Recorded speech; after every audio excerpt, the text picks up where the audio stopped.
Udah nih. Sudah Pak. Udah. Kirim kodenya aja. Kok kirim lagi? Ini baru dikirim tadi yang 3633. Saya kirim lagi. Hmm. Sama kok. Sama yang tadi kodenya. 43743. 43743. Sama. Ini udah live nih. Eh, Belum kan? Dicek kalau itu udah. Kalau misalkan birunya di layarnya di Facebook ke atas ya, makanya ini saya. Udah Pak. Ya, selamat siang menjelang sore para pemirsa yang budiman. Ketemu saya lagi Budi Setianto dan tim Easy Stock. Pada siang ini saya akan melanjutkan pembahasan yang pernah kita bahas pada hari Kamis yang lalu atau hari Jumat yang lalu. Kita membahas saham-saham yang berada di sektor industri pertambangan batu bara.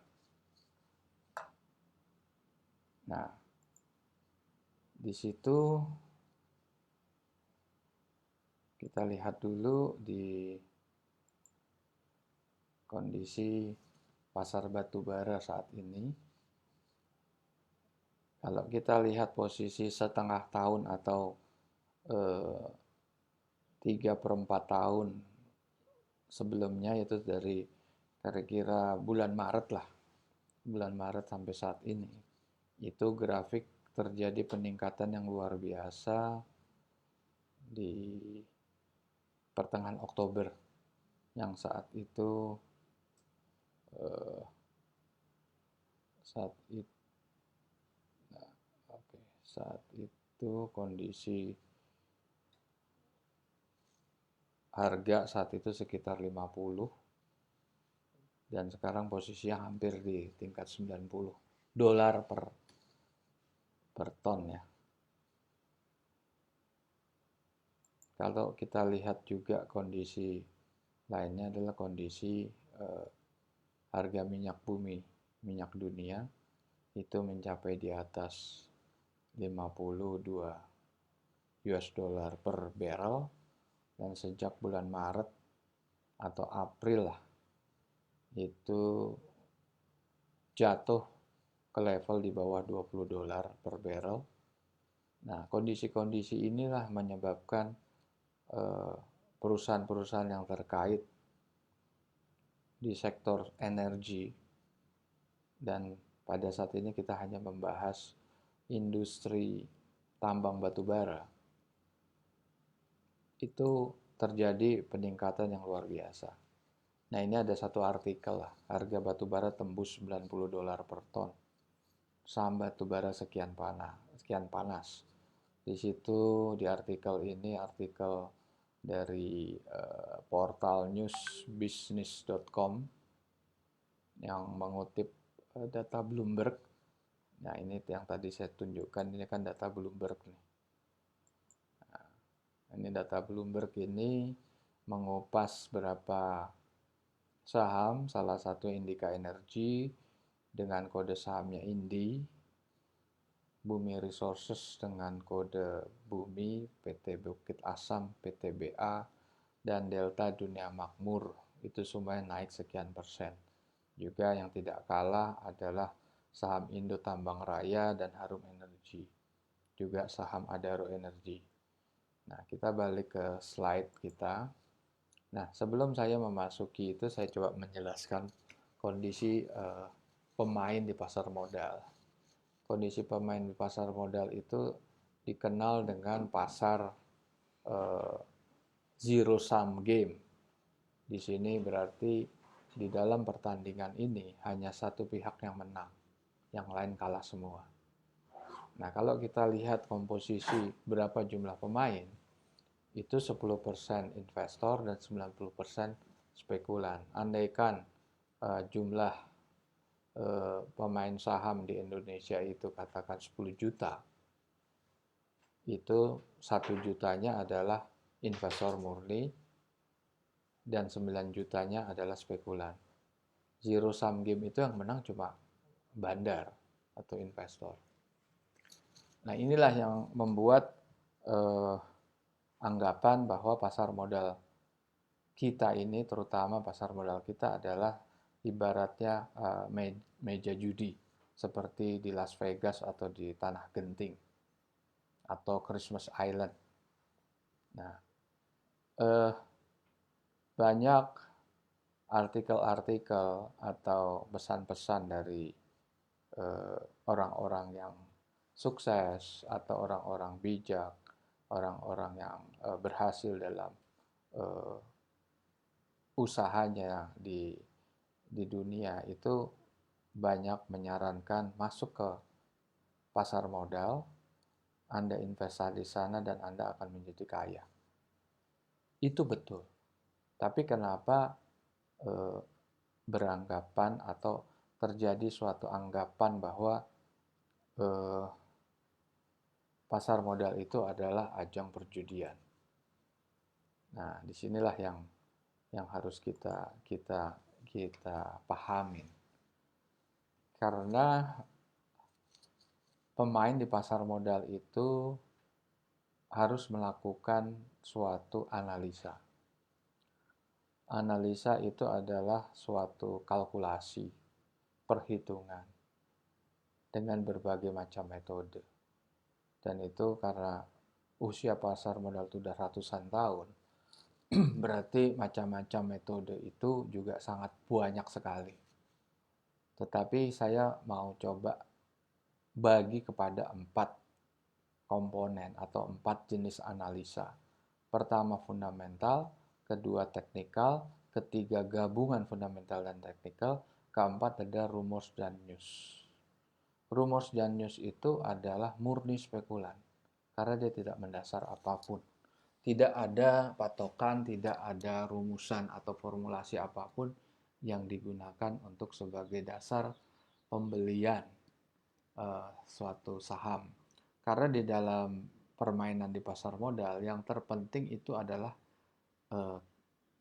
apa yang kita beli dan kapan, di harga berapa.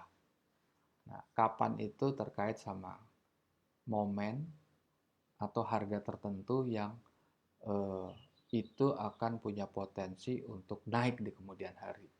Artinya harga saham itulah harga yang betul-betul yang kita kenal istilah under value.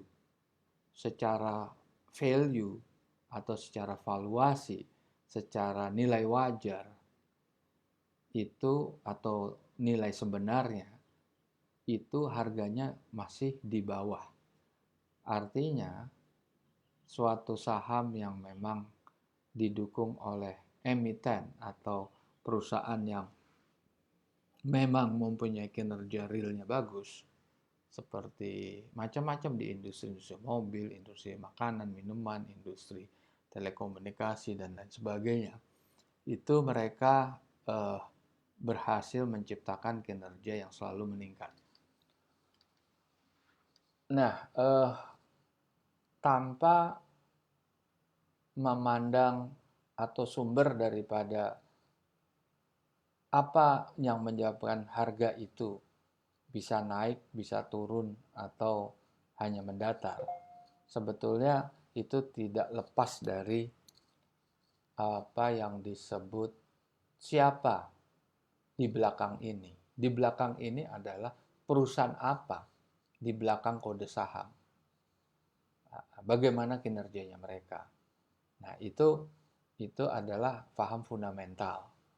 Jadi fundamental juga kita bagi 3, fundamental umum, analisanya umumnya tidak terlalu komprehensif, malah terkadang kurang relevan dengan keterbatasan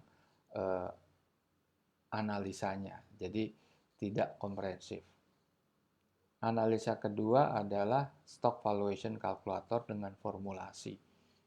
Nah, inilah yang kita anut di Easy Stock dengan aplikasi yang bisa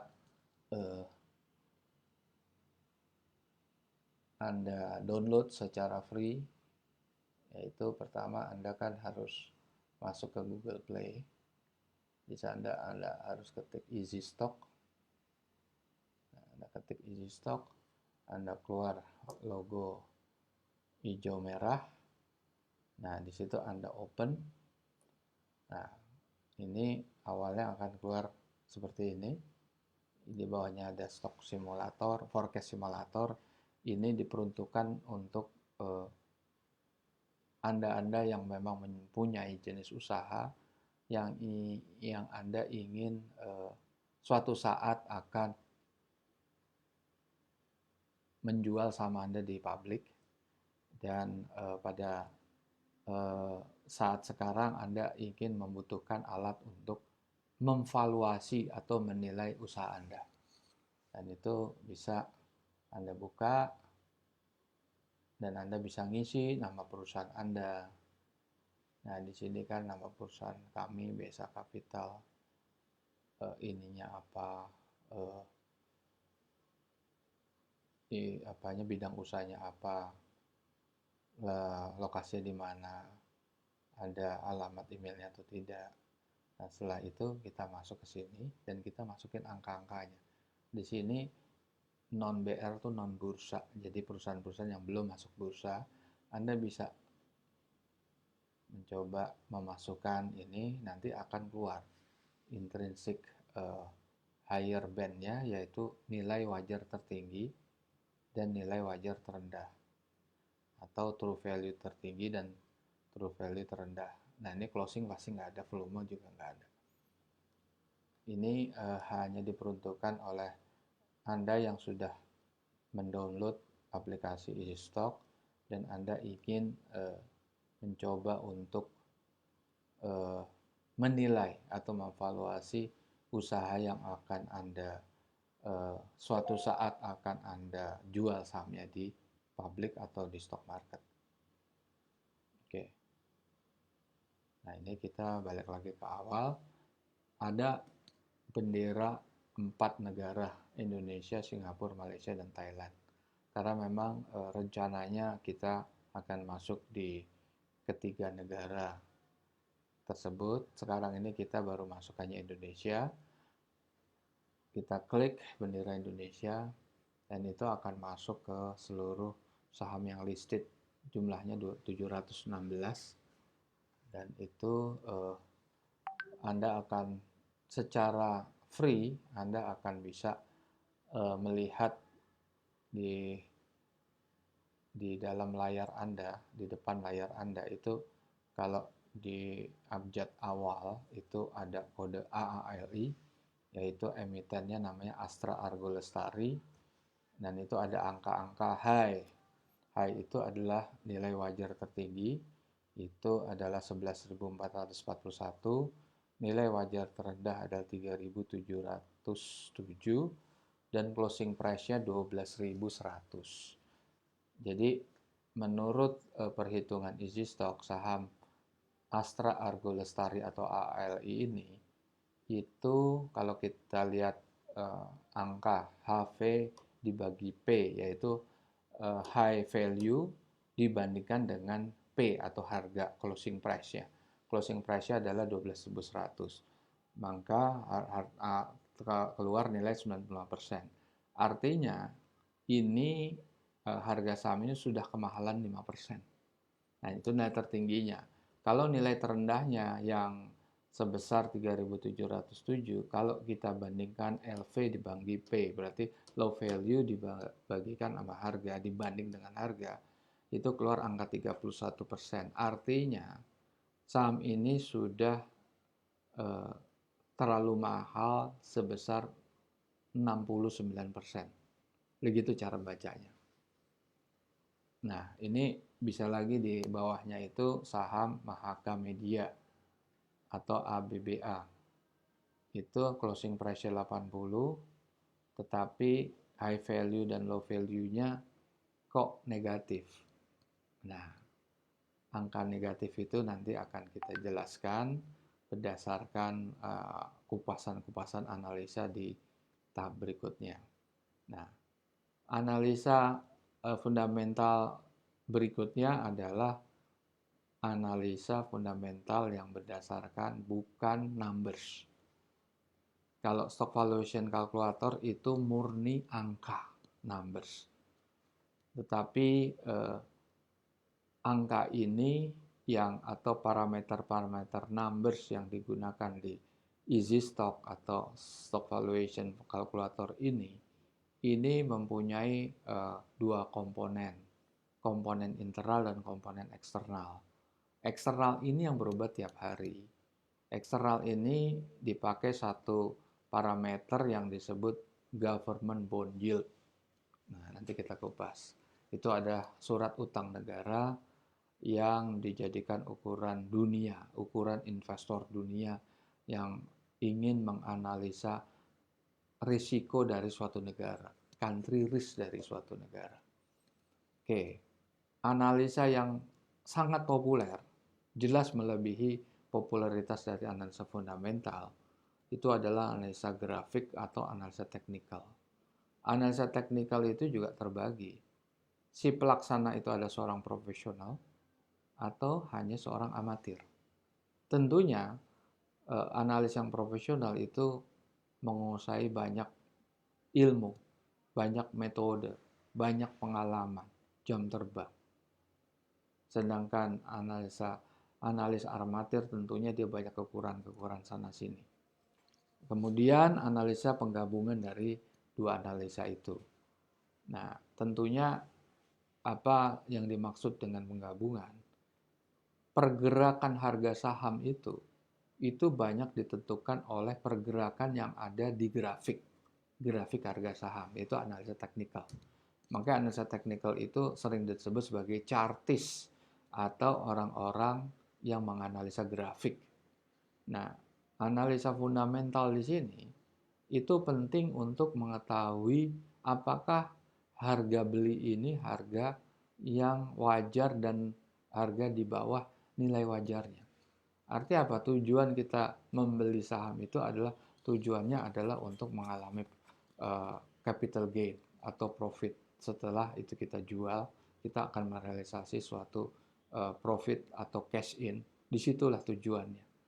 Makanya pada kesempatan ini kami memperkenalkan aplikasi Easy Stock yang berbasis analisa fundamental dengan formulasi stock valuation, murni semuanya angka.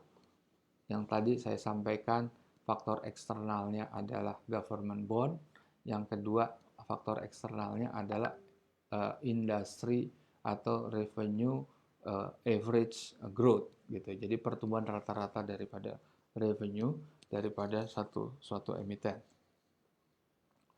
Dan faktor internalnya tentunya banyak. Ada aspek profit after tax atau laba setelah pajak, ada aspek atau parameter hutang lancar, hutang jangka panjang, belanja modal, depresiasi dan amortisasi, dan lain sebagainya. Jadi alat ini bisa digunakan oleh para chartis atau para technical analyst untuk menggabungkan dengan grafik yang mereka memang sudah kuasai, mereka pahami. Nah, yang terakhir itu adalah spekulan murni. Kita nggak bahas itu, kata itu murni judi. Oke, kita lihat faktor yang kita sebut Indonesia Government Bond Yield. Kenapa kita menggunakan parameter itu? Dari display yang Anda lihat di depan layar Anda, itu adalah kondisi IASG sejak 2019 pertengahan sampai saat ini, Januari 17. Di situ Anda melihat terjadi penurunan dimulai di awal tahun 2020 dan akan bergerak menurun dari Januari sampai Maret. Penurunan indeks harga saham itu melebihi dari 40% di dalam waktu kurang dari 3 bulan. pada saat yang sama terjadi peningkatan government bond yield yang kira-kira tingkat peningkatan atau pertumbuhan kenaikannya itu sama, kira-kira 40%. Di sini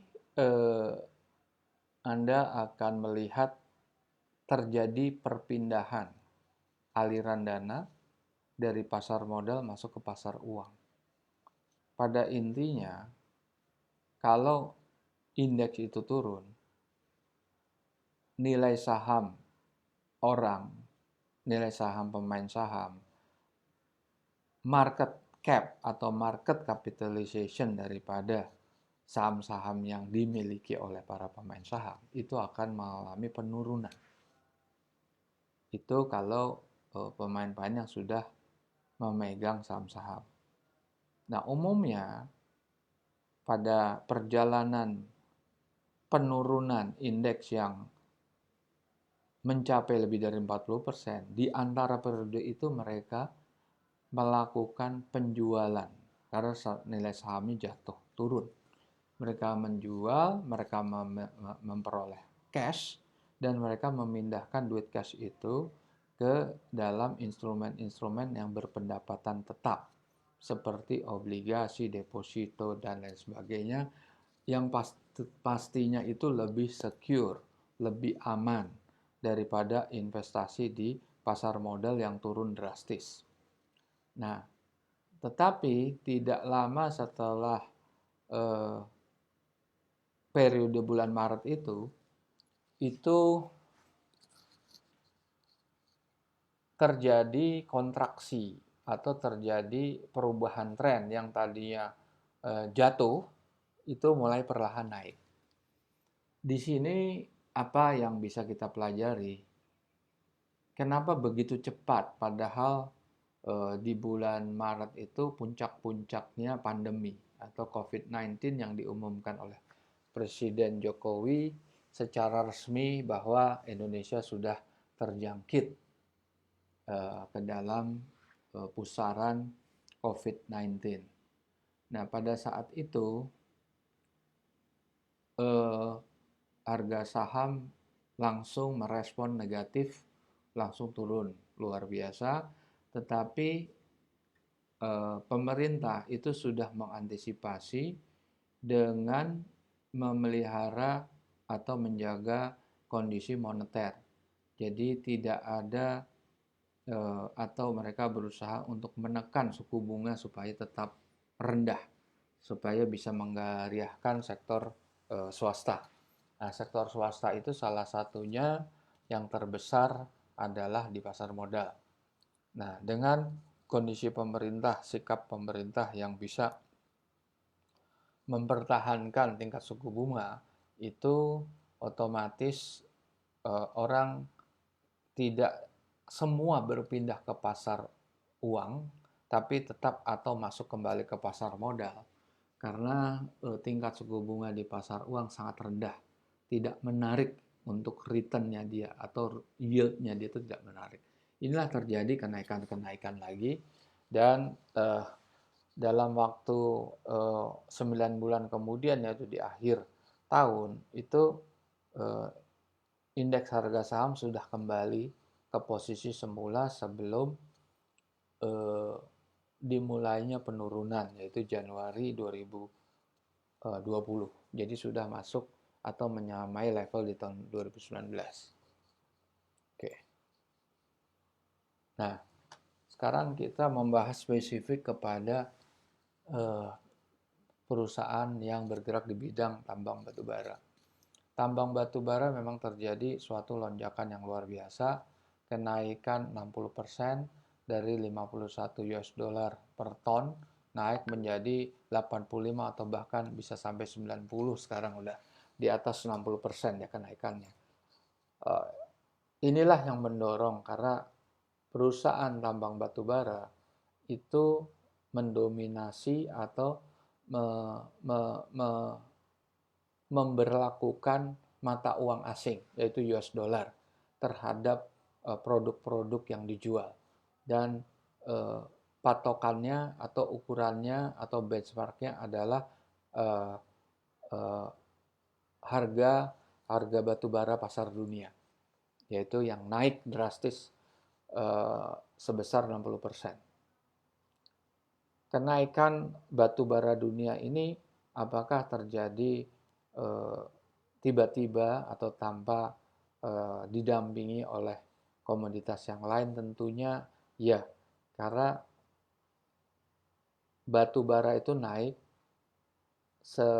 lebih kurangnya itu dipengaruhi oleh kenaikan minyak mentah dunia yang sejak bulan April 2020 yang hanya di level $20 per barrel meningkat mencapai $55 per barrel. Kenaikannya itu 2,5 kali. Jadi 20 menjadi 55. Oke. Inilah yang men-trigger kenapa batu bara itu naik. Oke.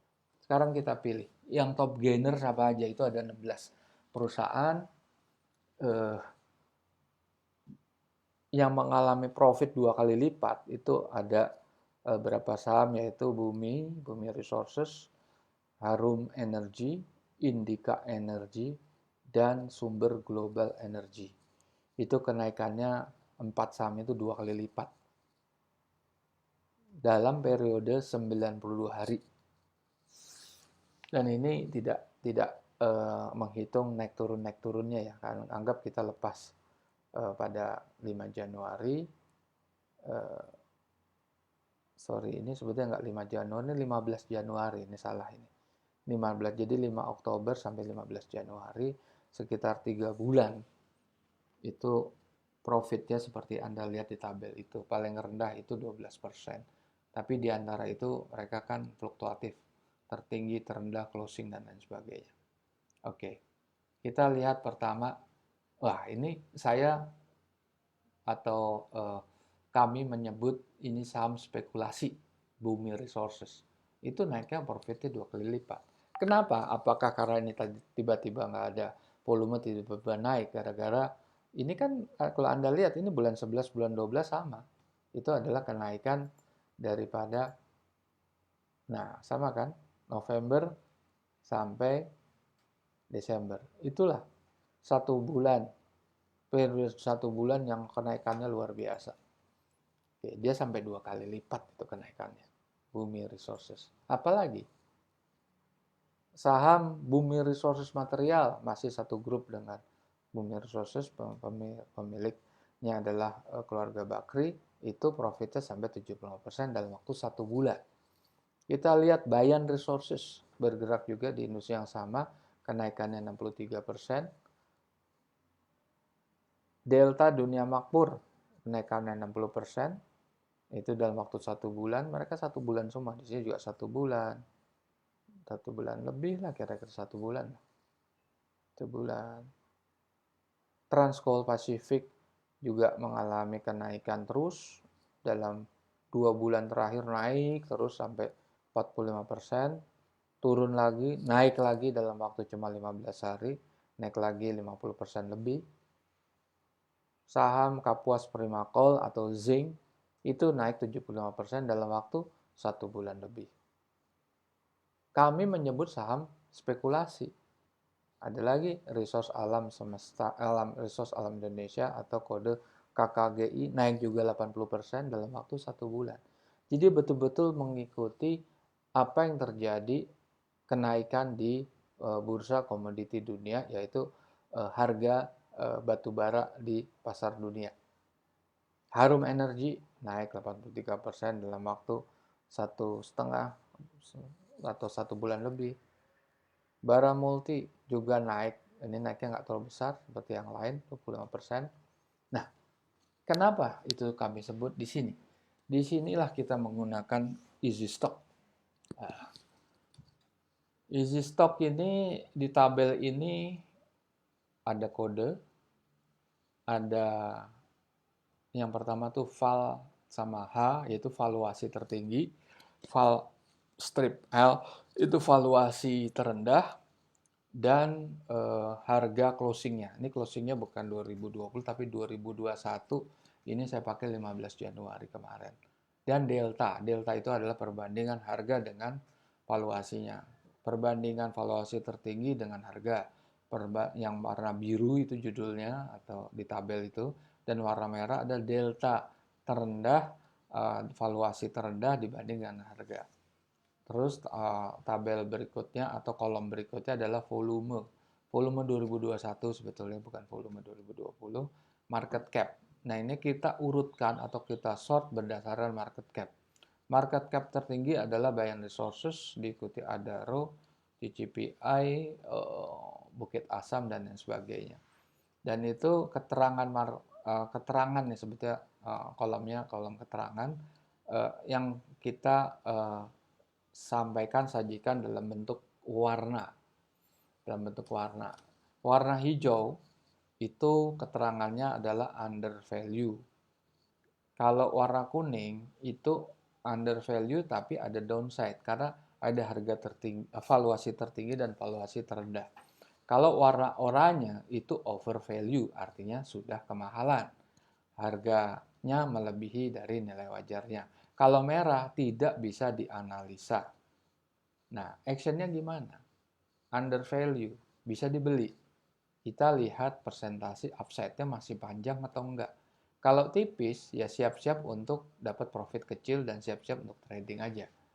Nah, kalau kuning, itu ada downside. Kuning itu seperti PTBA. PTBA itu kalau valuasi 3.500, harga 2.950, berarti ada upside sebesar 22%. Kalau Anda baca nih 122, ini artinya potensi upside keuntungan 22%. Dan tetap ada penurunan, tapi penurunannya kecil. Penurunan di sini menurut Easy Stock adalah 1%. Terus saham Indika atau Indi. Ini potensi naiknya bisa sampai 2 kali lipat, tapi dia punya risiko yang tidak terbatas turunnya. Ini bisa dijadikan suatu pertimbangan lah, suatu consideration bahwa saham ini punya potensi upside tapi downside-nya juga luar biasa dalam. Nah, ini saham-saham yang dengan market cap yang lebih rendah.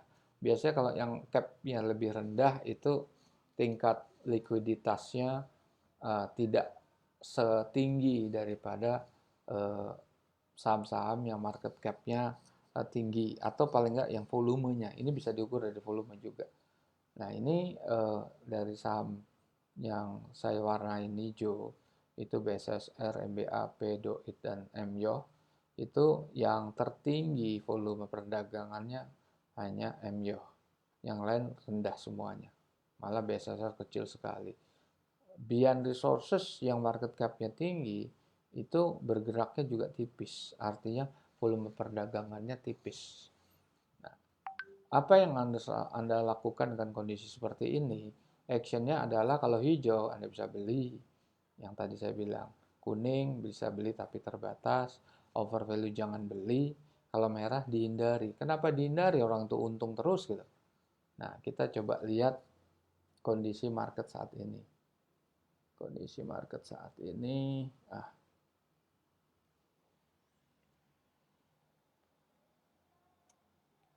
ini coba ya stock info, stock ranking.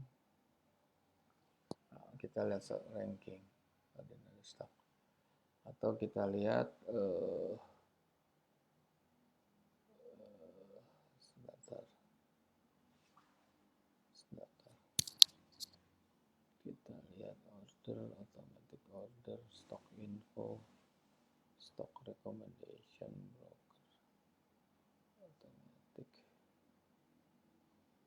Nah, di sini kita pakai emang salah satu broker, yaitu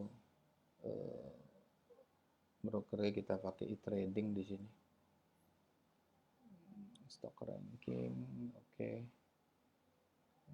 Stock info, corporate action news index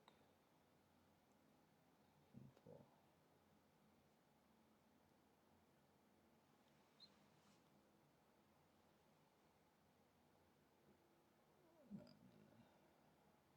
Oke, itu kita lihat aja perdagangan Misalnya kita lihat stock info ya, stock chart Bumi Resources kita mau cari.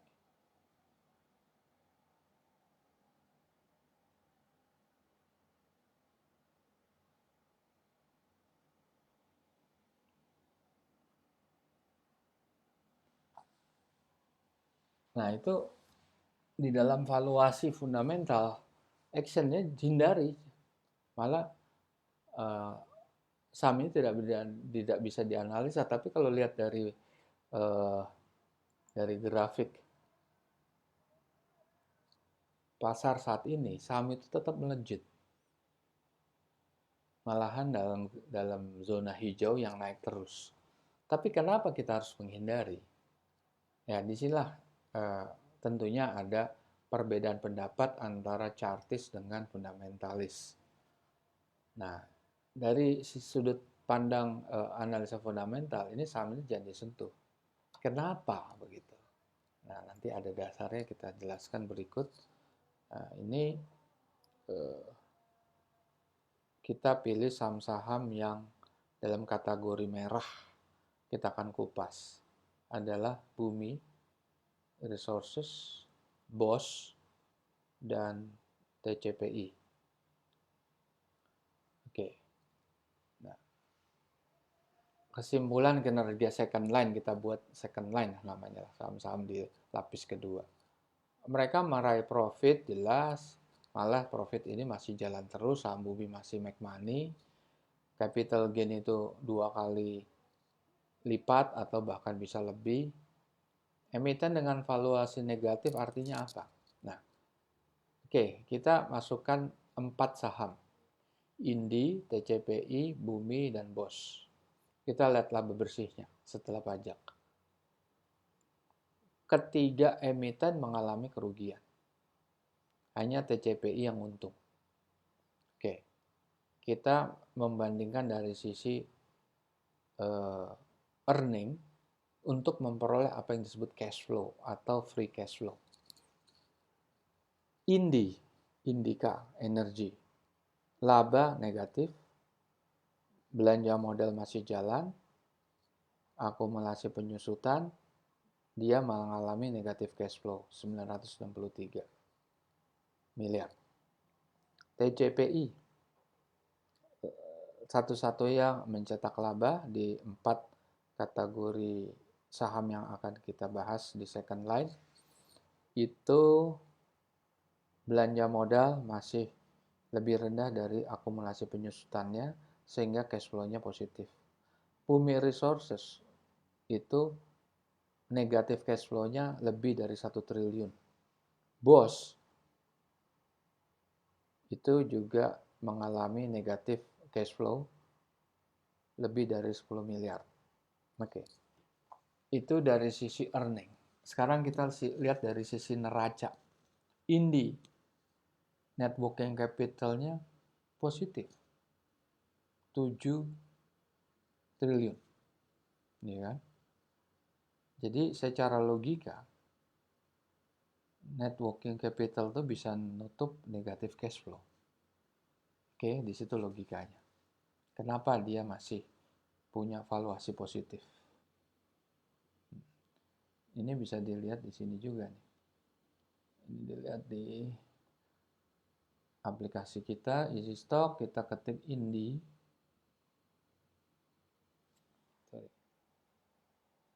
Indi. Nah, kan 4.000, harganya masih 1.800. Kita lihat.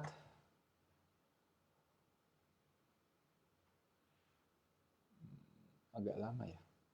Oke. Mungkin ada persoalan dari ini. Kita lihat pokoknya negatif.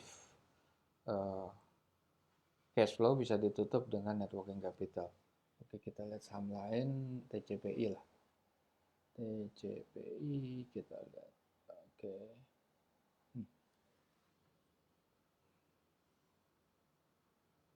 TCPI itu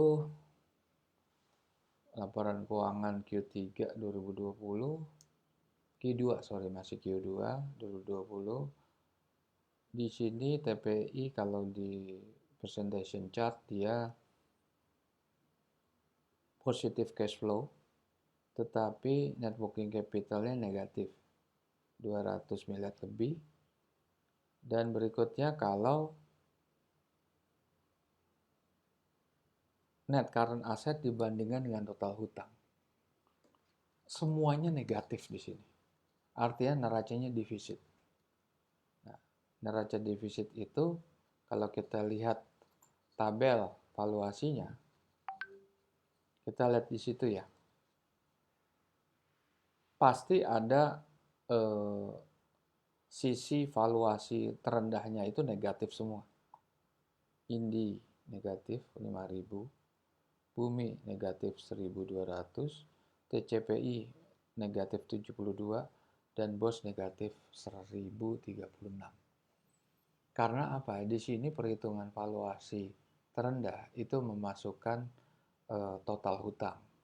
Kalau valuasi tertinggi itu hanya menggunakan hutang jangka pendek. Oke. Nah, di sini kelihatan. Dan kenapa? Artinya pemirsa bisa mengerti bahwa kenapa dari sisi fundamental tidak menganjurkan untuk menyentuh saham ini, terutama saham-saham kategori merah. BOS, TCPI, dan Bumi. Kita nggak menyarankan untuk disentuh. Kalau Indi, itu dia mengalami atau memiliki nilai wajar tertingginya itu cukup besar.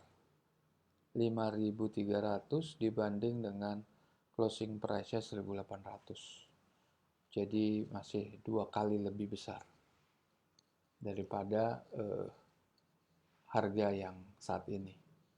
Apabila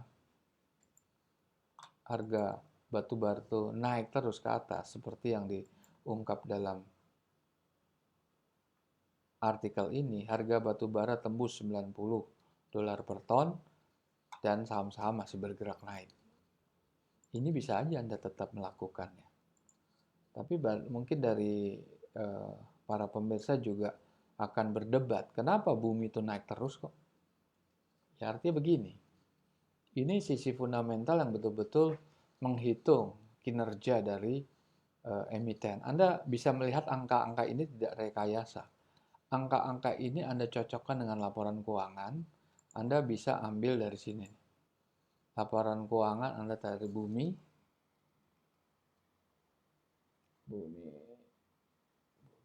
Resources, BOS, atau TCPI.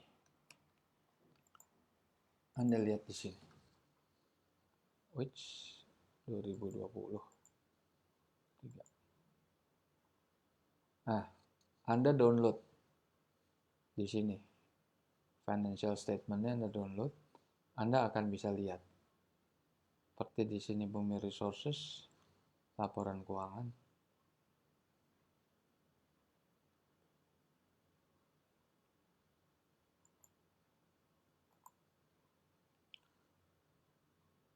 Anda cocokkan angkanya pasti sama.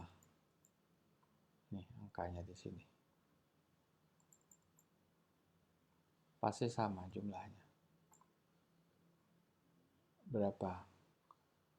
Hutang jangka pendeknya 1,3 triliun. Hutang jangka pendeknya Bumi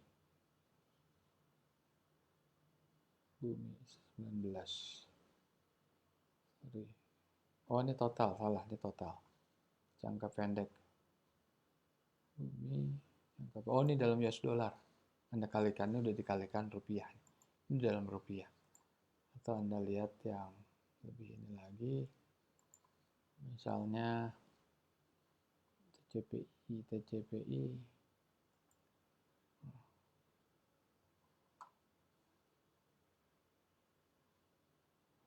Itu kan sekali kita pakai kurs 14.500 kita pakai kurs. Nah, kita lihat di sini dalam jutaan rupiah 851 kan jangka pendeknya. Jangka pendeknya 851.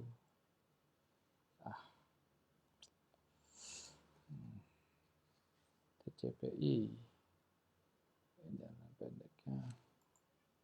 Oh sorry, kita pakai masih Q2. Anda bisa cari Q2 di sini, ini udah Q3 nih. Maaf, ini cari yang Q2. Kita belum update sampai Q karena baru keluar kali. Nah di sinilah TCPI.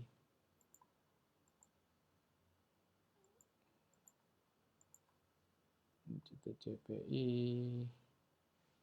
financial statement. Anda lihat di sini angkanya akan kita gunakan angka yang sama.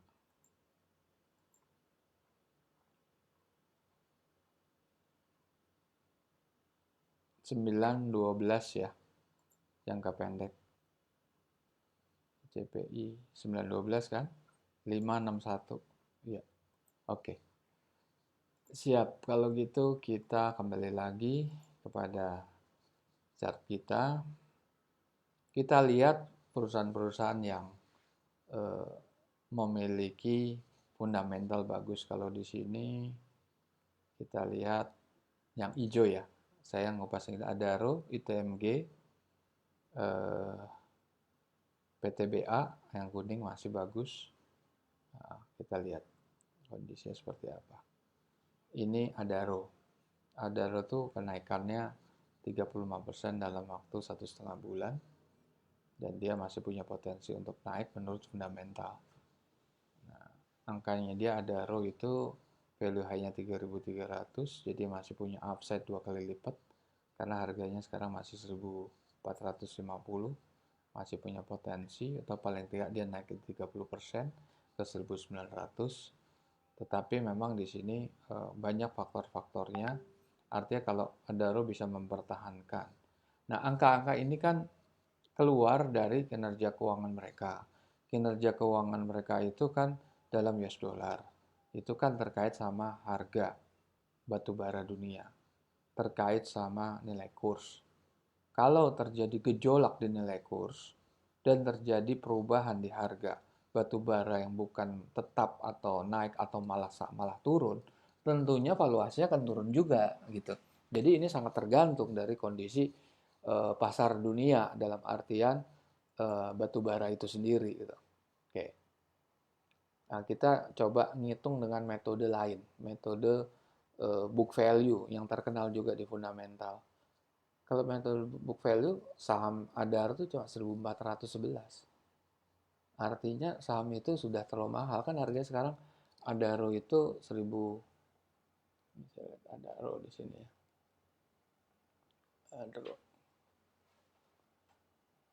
Adaro itu 3.300 tertinggi atau terendah 1.900. Kalau berpegangan kepada book value dia nggak akan beli, ini udah mahal. Oke. Apalagi berpegang kepada EBITDA per saham, itu hanya 217. Yang paling akurat dan mendekati adalah metode easy stock atau free cash flow. Itu kita mendekati dengan true value-nya 1.900, sekarang posisi masih 1.450 dan itu punya potensi upside. Oke. Sekarang saham ITMG itu naik 80% dalam waktu 1,5 bulan. Sama periodenya 11 bulan 11 ke bulan 12. Kita lihat lagi, yaitu price gap-nya. Dalam perhitungan dengan metode EBITDA itu hanya 1.400, sekarang harganya 14.000. Dengan book value itu hanya 11.000. Kita nggak akan beli. Tapi dengan true value itu masih ada level ke 20.000. Masih mungkin naik nih. Masih antara 40-60% untuk naik. PTBA juga naik terus. Periodenya kenaikan itu sama seperti kenaikan harga batu bara. Dan itu posisinya sekarang gap-nya tetap ada meskipun ada yang true value rendahnya, harga nilai wajar terendah itu lebih rendah daripada marketnya 2.940, tetapi harga tertingginya masih punya upside 20%. Jadi masih bisa dibeli. Ini fundamental bagus, masih punya upside, hanya downside hanya 1%, masih bisa dibeli. Kalau Adaro kan lebih tinggi lagi. Nah, Indika Indika tuh ya sama nih, ini naiknya tuh tadi saya bilang naiknya luar biasa. Dari posisi 1000 ke 2 kali lipat ya naiknya. Oke. Indi juga punya price gap. Nah ini true value-nya yang tertinggi itu sangat mungkin disebabkan oleh hutang jangka panjangnya yang terlalu besar. Hutang jangka panjang dia terlalu besar. Kalau kita lihat di sini, hutang jangka panjangnya. Nah, Indika itu total hutangnya 8,4 triliun.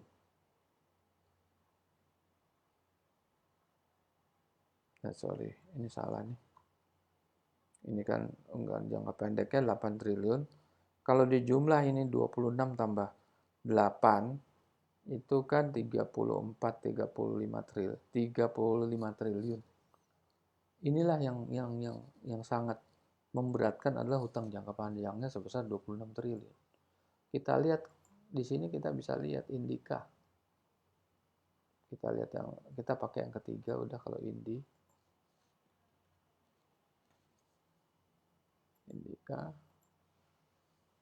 Kita lihat Indika.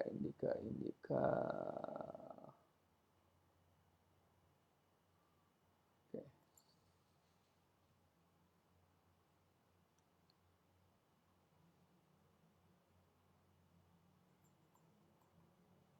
Kita lihat.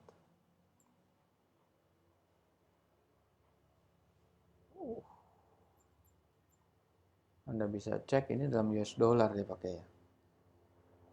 Harus dirupiahkan dulu. Total liabilities-nya 2 juta. Lihat nih. Current liabilities-nya atau jangka pendeknya $1,5 juta atau 500 juta dolar. 580 juta dolar. Utang jangka pendeknya itu 3 kali lebih. Hutang jangka panjangnya 3 kali daripada hutang jangka pendeknya. Atau 1,8 miliar dolar. Ini kan di sini kan miliar dolar deh. Dolar kan. Nah, bisa dibayangkan 3 kali lipat. Ini hitungannya pasti benar. 3 kali lipat. Indi 8 kali 3, 24 lebih. Oke. Baik. Jadi di sini kita lihat bahwa kenapa dari sisi fundamental itu Anda harus pahamin karena Anda akan tidak pernah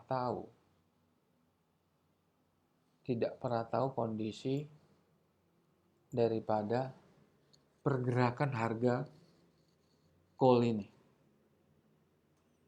Nah, kalau dia naik terus, besar kemungkinan saham-saham yang dalam industri ini akan naik terus. Besar kemungkinan. Karena apa? Karena valuasi mereka pasti naik. Karena mereka itu didominasi sama US dollar. Nah, kalau US dollarnya ukuran sebagai harga komoditi batubara dunia yang naik terus, ya dia tinggal mengalihkan aja. Apalagi dolarnya naik nanti. Katakan dolarnya stabil lah. Dolar stabil di angka 14.000. Itu pun juga itu pun juga akan berpengaruh dengan kenaikan. Kalau kita lihat dolar sekarang kan posisinya coba ya, $1 per US 14.000 kan. Ini kan masih fluktuatif. Kalau terjadi peningkatan di sini naik, pasti naik terus nanti. Nah, itu yang harus diperhatikan di saham pertambangan batubara khususnya. Inilah pergerakan daripada harga komoditasnya. Nah, tentunya kegunaan easy stock ini adalah sebagai tools untuk manajemen risiko, risk management yang Anda harus miliki sebetulnya sebagai alat pendamping daripada analisa fundamental yang Anda mungkin selama ini yang betul-betul Anda dalami dan Anda pahami dan Anda jadikan sebagai patokan di dalam menganalisa baik itu untuk membeli atau menjual. Tetapi saham easy stock ini, aplikasi easy stock ini,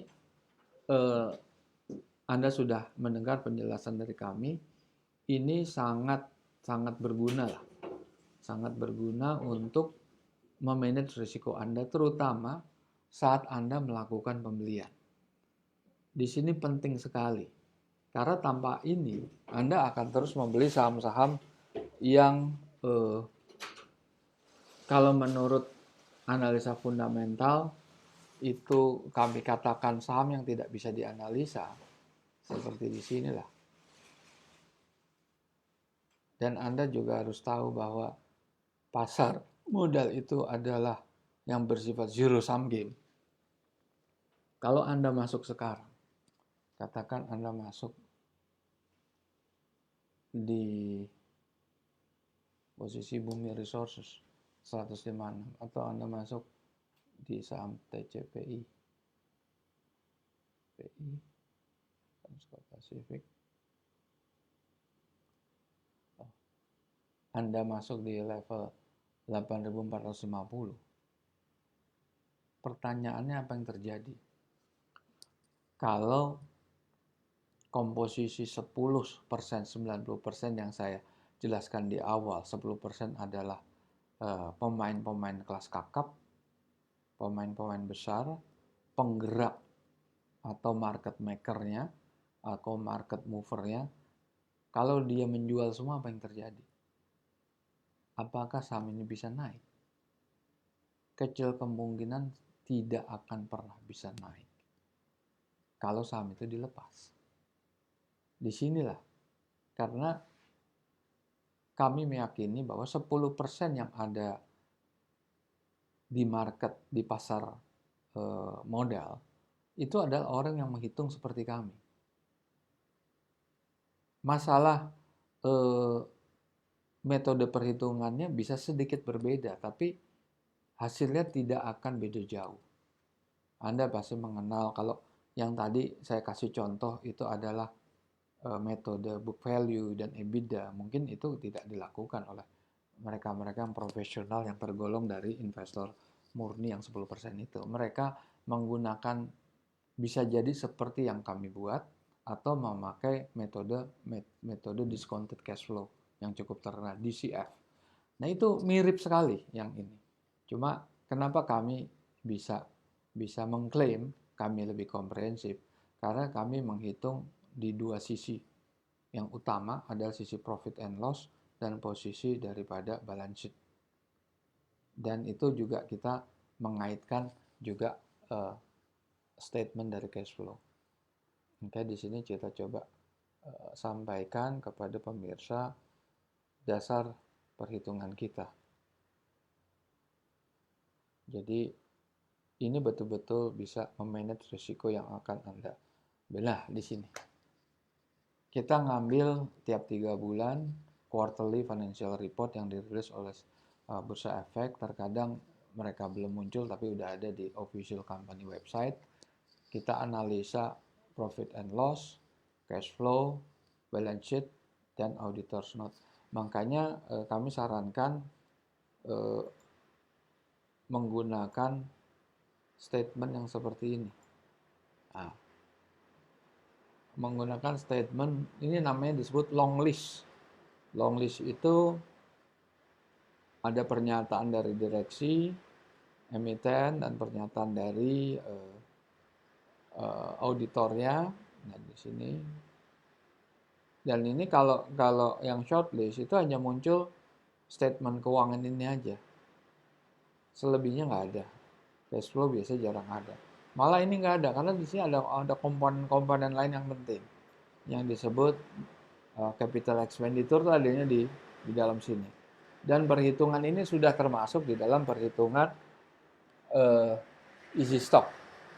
Nah, di sinilah Anda bisa lihat bahwa dari data-data itu kita olah lagi, keluar free cash flow, dan dari sisi balance sheet keluar surplus and deficit balance sheet. Nah, ini kita kaitkan dengan government bond, discount factor dengan proyeksi projection 10 tahun dengan margin of safety ala Warren Buffett, kita keluar 2 nilai. Nah, kita lihat dari mana asalnya rumus ini. Adalah dari Benjamin Graham. Dia penulis dari buku Security Analysis.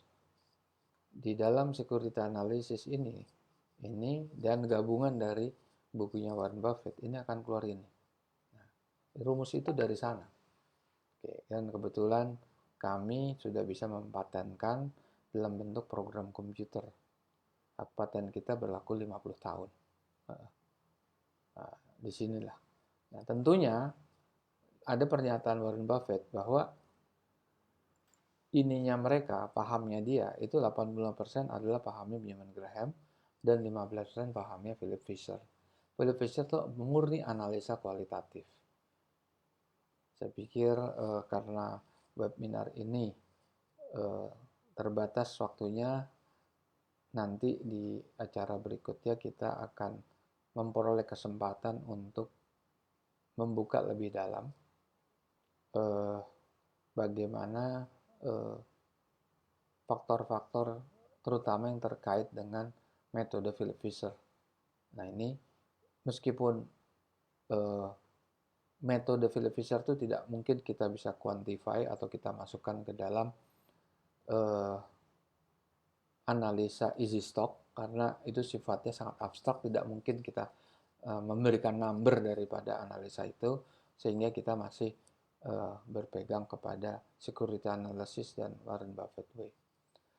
Baik, sekian, selamat sore para pemirsa. Untuk kali ini kami sudahkan.